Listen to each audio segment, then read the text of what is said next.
इन सभी के बीच अंतर क्या है? अंग्रेजी के महत्वपूर्ण शब्द, इंग्लिश स्पीकिंग वर्ड्स हैं ये सभी, जिससे सी प्रयोग करें या लुक, अगर दोनों प्रयोग करें तो दोनों के बीच डिफरेंस क्या है?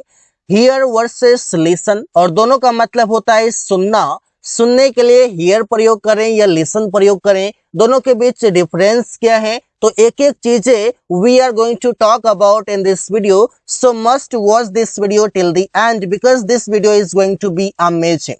तो देखते हैं सेंड वर्सेस डिस्पैच, और दोनों का मतलब है भेजना। भेजने के लिए हम लोग ज्यादातर प्रयोग करते हैं सेंड का, लेकिन डिस्पैच का प्रयोग करते हैं।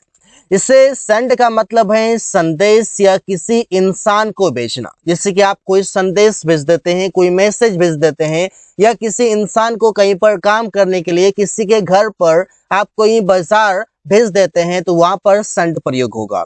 और डिस्पैच, डिस्पैच किसी सामान को भेजना, दैट मीन्स कि आप कोरियर जब करते हैं तो वहां पर आप सामान आपके घर पर आता है तो वहां पर आप डिस्पैच शब्द का प्रयोग करेंगे। इसलिए ऑनलाइन आप देखते हैं ना, वहां पर वेबसाइट पे लिखा रहता है dispatch, your item is being dispatched soon, इससे लिखा हुआ आता है मैं तुम्हें उसके साथ भेज दूंगा। I will send you with him, यहाँ पर सेंड यू मीन्स किसी पर्सन की बात है तो सेंड आएगा। क्या तुमने उसे संदेश भेजा? Did you send him message या अ मैसेज? तो यहाँ पर सेंड प्रयोग हुआ क्योंकि यहाँ पर किसी संदेश भेजने की बात हो रही है, किसी कोई मैसेज भेजने की बात हो रही है। मैंने तुम्हें एक बैग भेजा है। अब एक बैग क्या है? एक सामान है, एक वस्तु है, दैट मीन्स कि यहाँ पर डिस्पैच प्रयोग करेंगे। I have dispatched you a bag, इस तरीके से मेरा सामान कंपनी ने भेज दिया। The company dispatched my goods, that means कि गुड्स हमारा सामान है और ये सामान के लिए आप डिस्पैच शब्द का प्रयोग करते हैं। वेकअप वर्सेस गेटअप, इन दोनों का मतलब होता है जगना या उठना, लेकिन वेकअप प्रयोग तब करते हैं जगना लेकिन जब नींद खुल जाए, जैसे कि आप बेड पर ही हैं और नींद खुल गया, तो नींद खुल गया तो या फिर आंख खुल गया तो आप बोल सकते हैं कि हम वेकअप हुए कितना बजे? तो सुबह के 4 बजे। अब गेटअप कितने बजे होंगे? बिस्तर से उठने की बात जब आएगी तो बिस्तर से कब उठेंगे? तो बिस्तर से मैंने उठा 6 बजे। तो यहाँ पर देखिए, तो गेटअप मीन्स बिस्तर से उठना, बिस्तर को छोड़ देना, फ्रेश व्रेश होने लगना, और वेकअप का मतलब है सिर्फ आंख खोलना। उसमें आप चाहे तो दोबारा भी सो सकते हैं या मोबाइल चलाते हैं, लेकिन बिस्तर आप जल्दी नहीं छोड़ते, आलस होता है। दैट मीन्स कि यहाँ पर आप समझिए कि वेकअप मतलब नींद से आंख खोलना और गेटअप मीन्स बिस्तर छोड़ देना। अब सेंटेंस देखिए, मैं सुबह 5 बजे उठता हूँ। I get up at 5 AM means कि मैं बिस्तर छोड़ देता हूँ 5 बजे। वो 6 बजे जगता है। He wakes up at 6 AM मतलब 6 AM में उसका आंख खुलता है। पिक वर्सेस लिफ्ट, और दोनों का मतलब है उठाना। अब उठाना के लिए पिक प्रयोग करें या लिफ्ट करें, दोनों को देखते हैं। पिक का मतलब है ऐसी कोई सामान जो हल्की हो उससे उठाने के लिए, और लिफ्ट का मतलब ऐसी कोई चीजें जो बहुत भारी हो। इससे आप ऐसे भी समझते हैं ना, लिफ्ट आप रेलवे स्टेशन जाते हैं, एयरपोर्ट, मतलब बहुत सारी जगह पर आपको लिफ्ट देखने को मिलते हैं, जिससे कि आप उसमें चढ़ करके आप ऊपर भी जा सकते हैं, नीचे भी आ सकते हैं। इस तरीके से रेलवे स्टेशन पर आपको ज्यादा देखने को मिलेगा। तो लिफ्ट भी याद रखें कि कोई ऐसी सामान जो बहुत भारी हो, और पिक मतलब कोई ऐसी सामान जो हल्की हो। हल्की होने के लिए आप कोई भी सामान को ले सकते हैं। इस तरीके से इस बैग को उठाओ, देखिए pick this bag, pick this bag मतलब इस बैग को उठाओ, तो बैग तो हल्की है, इस तरीके से इंसान कैरी कर सकता है। मैंने वहां से मोबाइल उठाया, तो I picked a phone from there, तो फोन भी क्या है? हल्का है। किरेन ने बस को उठा लिया, तो किरेन लिफ्टेड द बस। अब किरेन और बस, बस कितना भारी है ये बताने की जरूरत नहीं, मतलब बहुत भारी होता है। किरेन कार उठाने जा रही है। Kiran is going to lift the car, तो यहाँ पर कार भी क्या होता है? बहुत भारी होता है, इंसान उठा नहीं सकता। तो इस तरीके से आप इसका प्रयोग करते हैं। अगला जो शब्द है वो है वॉइस वर्सेस साउंड, और दोनों का मतलब होता है आवाज। देखिए वॉइस का मतलब होता है आवाज, लेकिन लिविंग थिंग हो मीन्स कि यहाँ पर कोई पर्सन का आवाज हो, या किसी बोल सकते हैं कि आप जानवर का भी आवाज हो सकता है, आप जिस आवाज को आप समझ सके वो आवाज होगा। और समझ सके मीन्स आप समझ सकते हैं कि लिविंग थिंग का हो तो लिविंग का हो तो उसके लिए वॉइस, और नॉन लिविंग का हो तो उसके लिए साउंड। इससे कि आप देखते हैं ना कि स्पीकर, आप बाजा बजाते हैं, डीजे बजता है तो वहां पर स्पीकर होता है। अब स्पीकर का जो आवाज है उसके लिए आप साउंड प्रयोग करते हैं, और बहुत सारे लोग बोलते भी हैं साउंड। तो यहाँ पर साउंड का मतलब है आवाज जो नॉन लिविंग थिंग निकाले, और जो इंसान निकाले उसके लिए आप प्रयोग करेंगे वॉइस। जिससे तुम्हारा आवाज बहुत अच्छा है, मतलब your voice is so good. मैं तुम्हारा आवाज सुन रहा था, I was hearing your voice. अब यहाँ पर देखिए, सुनने के लिए तो मैं इसको आगे बताऊंगा कि कब हियर प्रयोग करें और कब लिसन प्रयोग करें, लेकिन यहाँ पर जो भी है सब ठीक है। यहाँ पर आप समझिए कि वॉइस जो है ये वॉइस मतलब तुम्हारा आवाज किसी व्यक्ति की आवाज है, इसलिए इस स्पीकर का आवाज बहुत गजब का है। The sound of this speaker is really amazing. यहाँ पर साउंड प्रयोग हुआ क्योंकि यहाँ पर स्पीकर की बात है और किसी नॉन लिविंग थिंग की आवाज की बात है। मैं मोबाइल का आवाज चेक कर रहा था, I was checking the sound of phone. इस तरीके से आप प्रयोग कर सकते हैं, सेंटेंसेस बना सकते हैं। अगला जो वर्ड है वो है see versus watch, watch versus look, और तीनों का मतलब होता है देखना। इससे सी का मतलब है देखना, तो जनरली देखना, जैसे आंख है तो दिखाई तो देगा ही, आंख खुला रहेगा तो दिखाई देगा, जनरली देखना कुछ भी। और वॉच का मतलब है देखना, लेकिन घूमती चलती हुई चीजों को देखना, मतलब चलती फिरती चीजों को देखना। इससे कि आप कोई वीडियो देख सकते हैं, ट्रेन चलती हुई देख सकते हैं, आप गेम में आप देखते हैं कि कई सारे लोग रहते हैं, तो इस तरीके से आप वहां पर वॉच की बात करेंगे। और लुक का मतलब है देखना, मीन्स एक नजर से देखना। दैट मीन्स कि आप कह सकते हैं कि किसी भी चीजों को एक फोकस के साथ देखना, एक नजर से देखना, वहां पर लुक प्रयोग करते हैं। मैंने तुम्हें बाजार में देखा, I saw you in the market. तो यहाँ पर जनरली तो यहाँ आंख है और बाजार में है तो बहुत सारे लोग रहते हैं, उसमें से तुम भी दिख गया।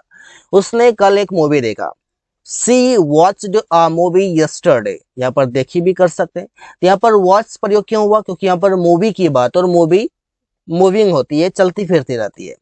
रमेश फोटो देख रहा था, Ramesh was looking at the picture, looking at the photo. तो ये दैट मीन्स कि आप कह सकते हैं कि फोटो को एक नजर से गौर से देख रहा था। हियर वर्सेस लिसन, और दोनों का मतलब है सुनना। जैसे कि हियर का मतलब है सुनना, लेकिन ना चाहते हुए सुनना, किसी निर्जीव चीजों का आवाज सुनना। दो कंडीशन, एक है कि ना चाहते हुए सुनना, ना चाहते हुए सुनना मीन्स किसी व्यक्ति का भी आवाज हो सकता है, और किसी निर्जीव चीजों का आवाज, जैसे कि बारिश होती है तो आप देखते हैं कि बादल गरजते हैं, तो वहां पर उसके लिए आप हियर प्रयोग कर सकते हैं। और भी आप प्रयोग कर सकते हैं, जैसे कि हवा चलती है तो उसका भी आवाज होता है। इस तरीके से वहां पर हियर का प्रयोग होगा। और लिसन का कब होगा, जब चाहकर सुनना, किसी भी आवाज को इंटरेस्टेड बनकर के सुनना वहां पर। और दूसरा है ध्यान से सुनना, मग्न होकर सुनना, वहां पर लिसन का प्रयोग। उसने गाड़ी की आवाज सुना, he heard the sound of van. तो यहाँ पर देखिए हर्ड प्रयोग हुआ, क्यों, क्योंकि यहाँ पर किसी निर्जीव चीजों की आवाज है। अंकित गाना सुन रहा था, अंकित वॉज लिसनिंग टू म्यूजिक। तो यहाँ पर लिसनिंग टू म्यूजिक मीन्स गाना अगर सुन रहा था तो वो ध्यान से सुन रहा था और चाहकर सुन रहा था, इंटरेस्टेड था उसमें।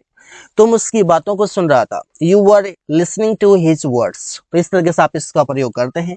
अगला है कीप वर्सेस पुट, और दोनों का मतलब है रखना, लेकिन कब कीप और कब पुट।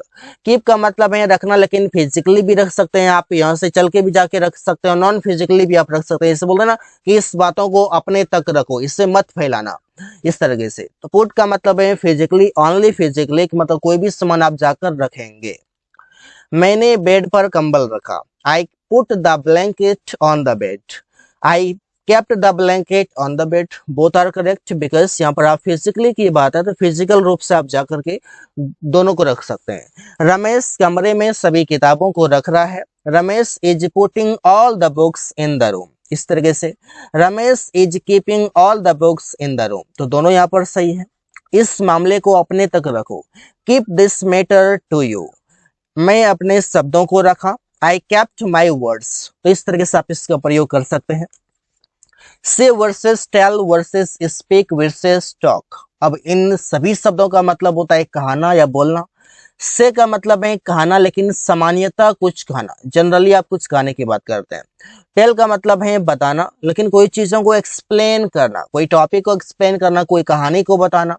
स्पीक मतलब है बोलना, लेकिन फॉर्मल वे में, ऑफिशियली प्रयोग करते हैं। और टॉक का मतलब है बात करना, जो कि इनफॉर्मल वे में होता है, जिससे कि आप फ्रेंड्स के साथ, फैमिली मेंबर के साथ आप बातचीत कर सकते हैं, वहां पर आप टॉक का प्रयोग करेंगे। इससे सुमन मुझसे बात करता है, सुमन स्पीक्स विद मी या स्पीक्स टू मी, दोनों प्रयोग कर सकते हैं। स्पीक प्रयोग हुआ, दैट मीन्स कि यहाँ पर फॉर्मल वे से बात हो रही है। वो रवि से बात करता है, talks to Ravi, that means informal way, generally friends के साथ जैसे बात करते हैं वैसे है। उसने मुझसे कुछ कहा, he said to me something, मैं एक कहानी बताया। आई टोल्ड अ स्टोरी, वो मुझे सब कुछ बताती है। शी टेल्स मी एवरीथिंग, तो इससे आप प्रयोग करके सेंटेंसेस बना सकते हैं कई सारे। अगला है टू वर्सेस एनफ, और दोनों का मतलब है बहुत, लेकिन कब किसका प्रयोग करें। टू का मतलब है बहुत या ज्यादा, लेकिन जरूरत से ज्यादा हो, और इसका प्रयोग करते हैं टू के साथ एडजेक्टिव या एडवर्ब। और एनफ का मतलब है जितना जरूरत है उतना भरी। एडजेक्टिव या एडवर्ब के साथ एनफ का प्रयोग हुआ सेंटेंस में, आप वो भी देखेंगे। इससे वो बहुत ज्यादा थका हुआ है, he is to tired, that means कि जरूरत से ज्यादा थका हुआ है, वो बीमार हो गया है, इस तरीके से बोल सकते हैं। प्रिया बहुत लेट है, Priya is too late, that means कि लेट होने की भी एक समय सीमा होती है, उससे भी ज्यादा है। यहाँ बहुत लोग हैं, there are too many people here, that means कि टू मतलब इतने ज्यादा लोग हैं कि यहाँ पर भीड़ हो गया और उतने लोगों की जरूरत नहीं थी। रोहित दौड़ने में बहुत मजबूत है, Rohit is strong enough to run, यहाँ पर एनफ प्रयोग हुआ क्योंकि स्ट्रॉन्ग यहाँ पर जो एक एडजेक्टिव है इसके बाद। और जो बहुत मतलब ज्यादा, जितना मतलब जितना मजबूत होने की जरूरत है उतना है। वो बहुत ईमानदार है, सी इज ऑनेस्ट एनफ, वे लोग टीम में चयन होने के लिए बहुत फिट हैं। They are fit enough to be selected in the team, यहाँ पर देखिए फिट एनफ इस तरीके से प्रयोग होता है। एनफ के साथ कोई नाउन भी लगा सकते हैं, जिससे कि कार में बहुत सीट है, there are enough seat in the car, यहाँ पर जो सीट है ये एक नाउन बोल सकते हैं, लेकिन यहाँ पर ये सीट प्रयोग नहीं होता, यहाँ पर प्रयोग होगा ये वाला सीट, SEAT। हमारे पास बहुत पैसे, वी हैव एनफ मनी, इससे प्रयोग करके सेंटेंसेस आप बना सकते हैं। अगला जो वर्ड है वो है टू मच, इसका मतलब है बहुत। टू मैनी, इसका भी मतलब है बहुत। अ लॉट ऑफ, इसका भी मतलब है बहुत, लेकिन कंडीशन है टू मच का प्रयोग करते हैं अनकाउंटेबल नाउन के साथ, वैसा नाउन जिससे गिनती नहीं कर सकते हैं 1 2 3 में। और टू मैनी का मतलब है कि इसका प्रयोग करेंगे काउंटेबल के साथ, जिस नाउन को आप 1 2 3 4 में काउंट कर सकते हैं। और अलॉट ऑफ का जो प्रयोग आप करते हैं वो अनकाउंटेबल हो या काउंटेबल हो, दोनों के साथ प्रयोग करते हैं। तुम्हें बहुत सारे काम है, you have too many works, Ankit के पास बहुत सारे पैसे, Ankit has a lot of money, यहाँ पर too many works, so that means कि काम को गिन सकते हैं, एक ये काम, एक ये काम, एक ये काम, जिस तरीके से। मेरे पास बहुत सारे दोस्त हैं, I have a lot of friends, तो यहाँ पर इस तरीके से आप प्रयोग कर सकते हैं। वो बहुत सारे काम कर रही है, she is doing a lot of works, इस तरीके से लॉट ऑफ दोनों के साथ प्रयोग कर सकते हैं। यह बहुत ज्यादा है, इट इज टू मच, मतलब कि टू मच मतलब ऐसा, इसकी बात कर रहे हैं जो इसके जिसकी गिनती नहीं करते हैं। जैसे कि बोल रहे हैं कि जिससे आप खाना खाने बैठे हुए हैं और किसी ने आपको और ज्यादा खाना दे दिया, तो आप कहते हैं कि यह बहुत ज्यादा है, आई कांट ईट मोर, इस तरीके से। मुझे बहुत ज्यादा दर्द हो रहा है, I am having too much pain, यहाँ पर पेन क्या है, अनकाउंटेबल, इस वजह से। रमेश को बहुत सारी किताबें हैं, Ramesh has too many books, यहाँ पर टू मैनी बुक्स, यहाँ पर काउंटेबल नाउन के साथ, और टू मच अनकाउंटेबल नाउन के साथ। उसे बहुत सारी कलमें हैं, she is too many pens, too many प्रयोग हुआ है तो मतलब काउंटेबल नाउन आएगा, और वो नाउन प्लुरल होगा, जैसे कि आप यहाँ पर देख सकते हैं पेन्स, बुक्स, इस तरीके से। अगला वर्ड है सम वर्सेस एनी, और दोनों का मतलब है कुछ, लेकिन कब किसका प्रयोग करें। सम का प्रयोग करते हैं पॉजिटिव सेंटेंस में, और वो भी काउंटेबल और अनकाउंटेबल दोनों नाउन के साथ। एनी का प्रयोग करते हैं नेगेटिव में, इंट्रोगेटिव सेंटेंस में, नेगेटिव और इंट्रोगेटिव दोनों में, किसी भी नाउन के साथ, चाहे वो नाउन काउंटेबल हो या अनकाउंटेबल, दोनों के साथ। उसने कुछ फल खरीदी, सी बॉट सम फ्रूट्स, इस तरीके से। कुछ लड़के यहाँ आ रहे हैं, some boys are coming here, उसके पास कोई कलम नहीं है, she does not have any pen, तो यानी प्रयोग हुआ नेगेटिव सेंटेंस से, यहाँ पर देखिए सम प्रयोग हुआ पॉजिटिव सेंटेंस से, सम प्रयोग हुआ पॉजिटिव सेंटेंस से। मुझे कुछ कार है, जैसे देखिए मुझे कुछ कार है, आई हैव सम कार्स, यहाँ पर कुछ कार मतलब है एक से ज्यादा है, 2 3 है। सुमन ने उसे कुछ पैसे दिया। सुमन gave him some money। Sentence positive है तो सम का प्रयोग हो रहा है। क्या उसके पास कोई किताब है? Does he have any book? Any प्रयोग हुआ क्योंकि सेंटेंस इंट्रोगेटिव है। तुमने क्यों नहीं कोई शर्ट खरीदा? Why did you not by any shirt? तो एनी प्रयोग हुआ क्योंकि सेंटेंस इंट्रोगेटिव है। वांट वर्सेस नीड और दोनों का मतलब है जरूरत। जैसे कि आप बोलते हैं वांट का मतलब है जरूरत लेकिन डिजायर हो, वहां पर इच्छा की बात हो, और नीड का मतलब है जरूरत लेकिन नेसेसिटी हो, इंपॉर्टेंट हो वो कोई काम करना। जैसे आई वांट मिल्क, मुझे दूध की जरूरत है, मतलब दूध की इच्छा हो रही है ताकि मैं इससे कुछ खाने पीने की वस्तु बना सकूं। She he wants to eat burger, वो बर्गर खाना चाहता है, दैट मीन्स कि उसका इच्छा है कि बर्गर खाए। तो दे वांट टू प्ले, वे लोग खेलना चाहते हैं, डिजायर है। I want to go to market, मुझे बाजार जाने की जरूरत है। आई नीड ए कार, मुझे एक कार की जरूरत है, कार की एक नीड है, इस तरह से बोल सकते हैं। इंपॉर्टेंट है कार का होना। आई नीड वाटर, मुझे पानी चाहिए, पानी की क्या है? आवश्यकता है, वहां पर आप इसका प्रयोग करेंगे। ही नीड्स फूड, उससे खाना चाहिए, खाने की क्या है? डिमांड है, मीन्स इंपॉर्टेंट है, जरूरत है, इस तरीके से। अगला है सो वर्सेस सच और दोनों का मतलब है बहुत लेकिन कब। जैसे कि यहाँ पर देख सकते हैं कि सो के बाद एडजेक्टिव एडवर्ब आएगा, बहुत होगा, और सच के बाद भी नाउन आएगा तो भी बहुत होगा। जैसे कि रवि बहुत लंबा आदमी है, Ravi is such a tall man, इस तरीके से। कोई भी एडवर्ब या एडजेक्टिव से पहले सच सो का प्रयोग, सच का प्रयोग ऐसे कर सकते हैं। यह बहुत महंगा कार है, it is such an expensive car, यहाँ पर एक्सपेंसिव प्रयोग हुआ है और सच का प्रयोग यहाँ पर हुआ है। आगे देख लेते हैं। तुम बहुत अच्छे आदमी हो, you are such a nice person. Rahul बहुत लंबा है, राहुल इज सो टॉल, तो यहाँ पर देखिए एडजेक्टिव और एडजेक्टिव से पहले सो का प्रयोग। यह बहुत महंगा है, it is so expensive, expensive भी क्या है? एक एडजेक्टिव इससे पहले प्रयोग हुआ है। तुम बहुत जल्दी काम करते हो, you work so quickly, quickly क्या एडवर्ब है, इससे पहले हुआ है। यहाँ पर देखिए जहां पर कि नाउन प्रयोग हो गया है वहां पर सो का प्रयोग नहीं हुआ, वहां पर सच का प्रयोग हो गया है, इस तरीके से। रमेश बहुत तेज दौड़ता है, Ramesh run so fast, fast क्या है? एक एडवर्ब है, इससे पहले सो का प्रयोग हुआ है। दीज वर्सेस दोज और इस दोनों का मतलब होता है ये या वो। दीज प्लुरल प्रोनाउन है, इसका प्रयोग होता है नियर कोई वस्तु है तो उसके लिए, और दोज प्लुरल ये भी प्रोनाउन है लेकिन जब कोई वस्तु दूर है इशारा करके बोलना पड़े तो वहां पर दोज प्रयोग होता है। जैसे ये मेरी किताबें हैं, दीज आर माई बुक्स, वो खिलाड़ी हैं, दोज आर प्लेयर्स, ये फूल हैं, दीज आर फ्लावर्स, यहाँ पर ये हैं तो मतलब आप ऐसे ही छू के आप बता दें कि ये सभी फूल हैं, इस तरीके से। वो किताबें बहुत अच्छी हैं, those books are very good, that means कि you indicated there and just you are telling about that। ये कलमें लिखने में बहुत आसान है, these pens are easy to write, इस तरह से आप प्रयोग करते हैं। अगला है this versus that, this का मतलब है यह और that का मतलब है वो। दोनों का प्रयोग आप करते हैं सिंगुलर प्रोनाउन के लिए, लेकिन वही है कि this का प्रयोग करते हैं नियर के लिए और that का प्रयोग करते हैं फार के लिए, और दोनों का प्रयोग आप कर सकते हैं कोई वस्तु के लिए। जैसे यह एक कार है, दिस इज अ कार, यह बहुत अच्छा पेन है, this is a very good pen. यह राहुल है, दिस इज राहुल, वो एक पेड़ है, दैट इज अ ट्री।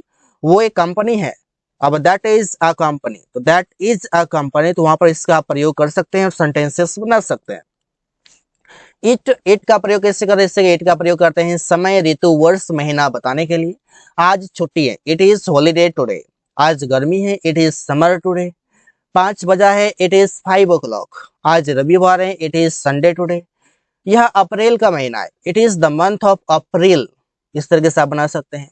अब है दिस वर्सेस इट और दोनों का मतलब है यह का प्रयोग करते हैं, दिस का प्रयोग करते हैं निर्जीव और सजीव, सजीव दोनों वस्तु को बताने के लिए, दोनों चीजों को बताने के लिए। जैसे कि यह एक कार है, दिस इज अ कार, यह राहुल है, दिस इज राहुल। जैसे कि आप इंट्रोडक्शन कराते हैं ना, तो इंट्रोड्यूस जैसे आप कराते हैं तो वहां पर आप दिस का प्रयोग कर सकते हैं। यह मेरा भाई है, दिस इज माई ब्रदर। यह एक आम है, दिस इज अ मैंगो। और इट का प्रयोग तब करते हैं जब निर्जीव की खाली बात हो।